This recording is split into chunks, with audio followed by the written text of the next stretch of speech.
This is Jim Williams, HurricaneCity.com, with my end of hurricane season video. Now on November 30th, we will be live on Facebook and Periscope, broadcasting for several hours discussing this hurricane season. Here is the preliminary release of the map from the National Hurricane Center of all the tracks this season for the Atlantic Basin. Now the reason they do a preliminary is because the season is not quite over yet, so it'll be official once the season is over, and this is probably what we're going to end up with. But to be honest with you, this was a story of a hurricane season with two big impact systems, and that was Florence, which made landfall in North Carolina on September 14th, and Hurricane Michael, which made landfall in the Florida Panhandle on October 10th. And it turns out that those were the only two major hurricanes in the basin this year. Now, Florence weakened down to a Category 1, so it was not major when it made landfall, but it still carried the major effects along with it, such as the storm surge and the very heavy rainfall totals, amounts of rain that we saw in North Carolina. Michael, on the other hand, did hit as a major hurricane and almost got up to Category 5 status. Now, as many of you may already know, I release seasonal predictions before the hurricane season starts. I predict how many named storms we're going to have and where they're going to go exactly. These predictions are based on a mathematical formula which has been very successful. In fact, this year all 5 of my high threat areas were impacted and 20% of the remaining 15 were impacted. My number one pick for the 2018 hurricane season was the very tiny little island called Sable Island south of Nova Scotia. This island reached 4 of the 7 potential criteria from my mathematical calculations. The next 3 on the list, Wilmington, North Carolina, Myrtle Beach, South Carolina, and Cape Hatteras, North Carolina, were all impacted by Hurricane Florence. But notice Wilmington, number 2, that was the number 1 impact area for the 2018 hurricane season for the United States mainland, and the eye came right over Wilmington. And my number 5 pick, the Isle of Pines, Cuba, located near the western tip of the island, was impacted by subtropical storm Alberto right before the season started. Now there will be people that'll say, well, you didn't predict Hurricane Michael. What happened there? Well, every year I always say there's going to be one wild card or possibly 2 areas that are going to be impacted, sometimes severely, of areas that I do not pick. As far as the numbers are concerned, I predicted 11 to 13 named storms. We ended up with 15, at least at this point. And that determines what areas are more vulnerable, slow certain areas versus busy other areas. Now, as I release my predictions each year before the season starts, I also release a map showing what potential tracks I think could happen. Well, you can see that the Florence track pretty much verified. It was a little bit further north of my projected track in the middle of the season. The mid to late season track never verified, and the early season track verified for Alberto, and if you flip that line around to the left, it would verify for Michael. So I think the overall track reasoning was sound. But the major difference between these two hurricanes was that Florence, pictured here, had dry air wrapping into the system as it was approaching the North Carolina coastline, causing it to weaken down to a Category 1 as it passed between Wilmington and Morehead City. Now, there was also cooler sea surface temperatures right along the immediate coast, which may have helped weaken the system slightly. Compare that to Michael, completely different situation. Earlier in Hurricane Michael's developmental stages, the system had a little bit of dry air wrapping into it, but as it approached the coast of Florida, it mixed that dry air out and was completely surrounded by convection around that eye. You can see the eye is clearly pronounced, and the warm sea surface temperatures right before landfall, everything was in favor of development, and the system came in a strengthening phase. So I'm going to toggle back and forth between these two hurricanes for comparison purposes. Here is Hurricane Florence's track from the National Hurricane Center, and you can see this was a typical long track hurricane coming all the way from the coast of Africa, traveled all the way across the Atlantic, became a major hurricane about halfway across, and continued to grow in size as it approached land. And you can see it affected northern South Carolina and the Wilmington area all the way up to Morehead City with hurricane force sustained winds, and then the yellow areas would indicate tropical storm force winds. Now, Michael started out in the Western Caribbean around October 5th and 6th, impacted the Yucatan Peninsula and western Cuba before heading north and rapidly intensifying in the northern Gulf of Mexico. Here is a close-up wind swath map using the HurTrack program. The red areas would be the extreme winds extending from Port St. Joe all the way up to Panama City, and then the blue areas would be hurricane force winds from near Panacea, Florida to the east, all the way near Fort Walton to the west, and the rest are tropical storm force winds. The hurricane hunters continued flying right up until Florence nearly made landfall in the Wilmington area, and you can see the pressure steadily rose from 956 to 958, and then finally around 959, 960 millibars at landfall. You can see the winds were right around 80 miles per hour, well north and south of the center. Looking at the recon data for Hurricane Michael, the SFMR winds, which measure the wave action at the surface to indicate how high the winds are at the surface, estimated 153 mile per hour winds near Port St. Joe and 125 mile per hour winds offshore of Tyndall Air Force Base. Now, this was in a strengthening mode, so these winds may have easily made it on shore and may have even been a little stronger than what is advertised here. Now, as far as pressure is concerned, they measured 922 millibars in the drop zone before the system made landfall, so the National Hurricane Center estimated the pressure at 919 millibars. As I was live streaming, I was sharing the position with the audience. Here I was just as the eye was approaching me, and I end up getting in the northern portion of the eye. At this position, using Barometer Plus on the phone, I was able to measure 924.89 millibars. The only problem with this app is if you don't have it open at the time, it won't record your pressure as it happens. As I was in the eye, I was using the phone for the live streaming and did not open the Barometer Plus. So it's estimated that the pressure was 923 millibars based on surrounding storm chasers.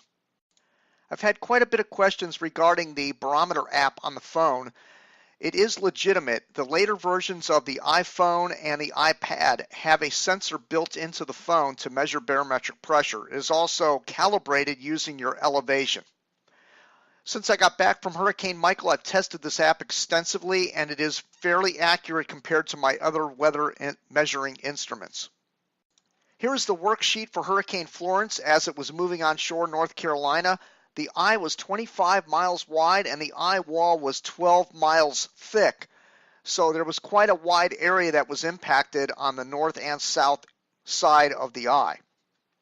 Now you compare that with Hurricane Michael at landfall. The eye was 15 miles wide and the eye wall was 7 miles wide, and a very intense eye wall at that.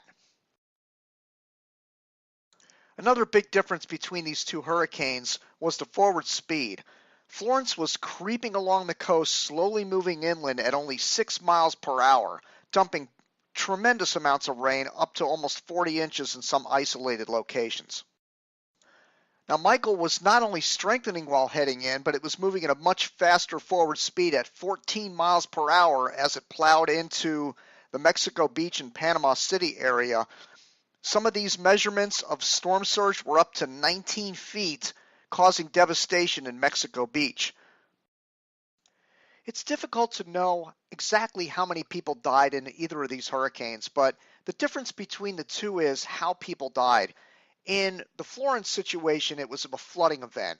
South Carolina, North Carolina, tremendous amounts of rain, rivers overflowing, the storm surge came in. Like I said, it carried the effects of a major hurricane, even though it was a Category 1 at landfall. We had a death toll of 48 over 3 states. Now, the death toll in the states was slightly lower for Hurricane Michael. However, those deaths were primarily caused by storm surge flooding and wind. 15 died in Central America, so overall just a slightly higher amount of overall deaths for Michael, but a little bit more for Hurricane Florence in the United States. This graphic speaks volumes to the problems of getting people to evacuate areas, especially when there's a major hurricane approaching.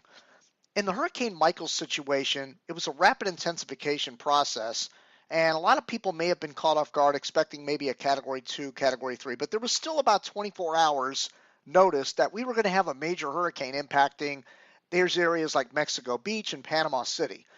Anybody that is aware of what major hurricane force winds can do or what storm surge is capable of probably should have evacuated these areas.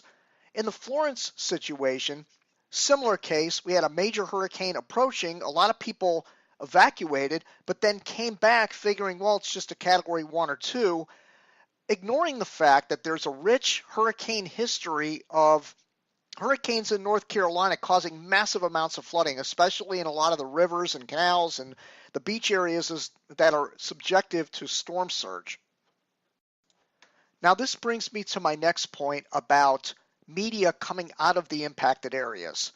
There's been some criticism of storm chasers and the media itself going into these impact areas and filming, showing people what is happening as the hurricanes are hitting. Going back to 1900, the Great Galveston Hurricane, Thomas Edison has the first video coming out of a hurricane impact zone. And ever since then, these types of images are what has caused people to decide maybe we should get out of the area. This was my position in Panama City on Tyndall Parkway, just north of Tyndall Air Force Base. Now, I was not alone. From all indications, there may have been as many as 10 to 20 other storm chasers from around the country that were in the impact area. Some were in the eye, some were in the eye wall, some were well outside of the eye wall for protection. There was major media there as well. All the major networks, cable channels, all had reporters in the Michael impact area. Some of these people were there for profiteering, such as selling the video to the networks or their own personal portfolios. I was there to tell the story of Hurricane Michael. Since the late 90s, I've been covering these hurricanes in the Caribbean and the United States, all the majors that have made landfall. Myself and co-host Bill Phillips have been scouring the internet for years trying to find live video, chaser cams, live webcams, news reports from the impacted areas, but there's no better way to cover a hurricane than by actually being there. This video of sheet metal flying through the air like a rocket is an example of the dangers. Even my protective Lexan glass was broken by an object. Google Lexan glass and you'll find videos with sledgehammers not being able to break it. Love it or hate it, something can always be learned from hurricane video. Many of the other storm chasers out there suffered significant damage to their vehicles, shattered front windows, blown inside mirrors. Some people even lost their whole vehicles in the storm. This is all I escaped with was the damage to the Lexan glass and the lights on top of the truck. My lesson learned is go with thicker Lexan glass, which is pictured here at 3/8 inch. One thing I have learned from all my years of covering hurricanes, do not go into the storm surge zone. It's too dangerous. We have a remote camera that was set up on this bridge leading to Tyndall Air Force Base. Notice the billboard that collapsed right in front of the camera, and notice the object right above it. Using that for measurement, that's probably about a 10-foot long object flying through the air like a missile. Looking at this aftermath photo, the condos across the East Bay where the camera was facing, nearly every roof was torn off of those buildings. Overall, from a technical standpoint, I'm very pleased with Hurricane City this year. We covered 2 significant hurricanes hitting the United States with before, during, and after coverage. The seasonal predictions before the season started were outstanding. And even the little red dot on the map at Hurricane City, for the most part, was very accurate throughout the year. In fact, it was way out in front of the National Hurricane Center cone of error on accuracy. We very rarely had to ever move the red dot well in advance of landfall, so I'm proud of that. Anyway, we'll see you at the end of season. Check out our social networks, Facebook and Periscope, and we will be streaming live on those platforms 8 p.m. Eastern Time, November 30th, last day of the hurricane season. We'll go over everything that happened this hurricane season. And one more mention, we've been doing this for a long time. Here I am all the way back in the late 90s with Barometer Bob, who used to do a show at Hurricane City. Look at the old broadcast equipment. We used to do audio shows only. Now it's all video, and we're actually even out in the impact areas. Barometer Bob left Hurricane City in the early 2000s, and in 2003, Bill Phillips joined Hurricane City, and we've been broadcasting together ever since. Here we are at the National Hurricane Center with former director Bill Reed. We have covered many hurricane events as well as hurricane landfalls, but this is not cheap. It costs a lot of money to travel, set things up. Even administering Hurricane City, the server cost along with the maintenance of software, etc., it keeps piling up. And over the years, we've incurred quite a bit of debt at Hurricane City, and the donations are badly needed to help keep Hurricane City going. Please visit our donations page, hurricanecity.com/donate. Any amount helps. We plan to keep going forward into the future, but we need your help badly. Please help any way you can. Here is a screenshot from James Spann's show taken before the hurricane season last year. I was a guest on their Weather Brains episode, and we were talking about the upcoming hurricane season. And the reason I'm showing you this image is that I will be on a show called Stormfront Freaks on November 29th to discuss this past hurricane season. That'll be, I believe, at 8 p.m. I haven't got the details on it yet. In fact, I'm not even 100% sure I'm even going to be on the show. But I think they did invite me to be on there on the 29th, so I'll advertise that on my social media. But that show will be on the 29th, and then our end-of-season wrap-up show will be on November 30th at 8 p.m. on Facebook and Periscope.